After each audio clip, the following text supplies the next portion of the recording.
Football বিশ্বকাপকে ঘিরে উন্মাদনা ছড়িয়েছে রাজবাড়ীর প্রত্যন্ত গ্রামেও। মিজানপুর ইউনিয়নের কাকিলাদাইর গ্রামে একটি মাছের ঘেরে 400-রও বেশি পতাকা টাঙানোর উদ্যোগ নিয়েছেন এক আর্জেন্টিনার সমর্থক, যা দেখতে ভিড় করছে মানুষ। এছাড়া সেখানকার দোকানে বেড়ে গেছে ফুটবল সামগ্রীর বেচাকেনা। মেহেদী হাসানের তথ্য ছবিতে প্রতিবেদন। রাজবাড়ী জেলার মিজানপুর ইউনিয়নের কাকিলাদাইর গ্রাম।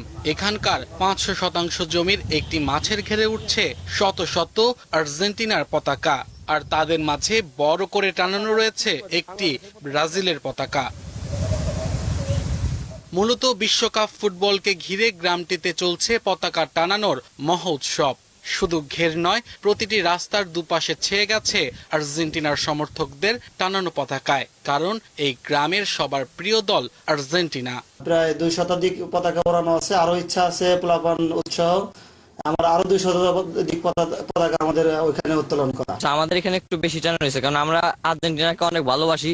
আমাদের এখানে সব ম্যাক্সিমাম লোকই মনে করেন আর্জেন্টিনার সাপোর্টার। বিশ্বকাপকে ঘিরে সাঁটানো হয়েছে পোস্টার, ব্যানার ও ফেস্টুন। সড়কের বিভিন্ন প্রবেশ মুখে তোরণ নির্মাণ করেও চালানো হচ্ছে প্রচার। আমাদের দেশের ছেলেবেলে সবাই আর্জেন্টিনার ভালোবাসে, এই কারণে একটি পতাকা টানাইছে, আরো 300 পতাকা টানানো হবে। অনেক দূর দূরান্ত থেকে লোকজন আসছে, অনেক বিকাল সকালবেলা এসে দেখতেছে, আরো অনেক পতাকা লাগাবে। এদিকে এলাকার ছোট বড় সব বিপণী বিতানে ছেয়ে গেছে প্রিয় দলের জার্সিতে।